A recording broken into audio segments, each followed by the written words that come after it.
Bueno, gente, acá parado en un semáforo, se largó la lluvia a la altura del Plaza Oeste, en la zona de Castelar. Ya pegando la vuelta, realicé el último cambio de filtro que estaba pendiente para la empresa Ecoagua. Así que bueno, ahora voy a la oficina a llevar los filtros viejos, porque hay que desecharlos en un lugar particular, dado que tienen microorganismos y ese tipo de cosas en el carbono.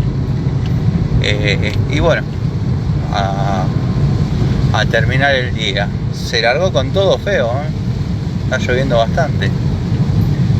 Así que bueno, les mando un saludo. Espero tengan un buen retorno a sus hogares. Con cuidado si andan manejando. Miren que a veces no es lo que hace uno, sino lo que hacen los demás. Saludos.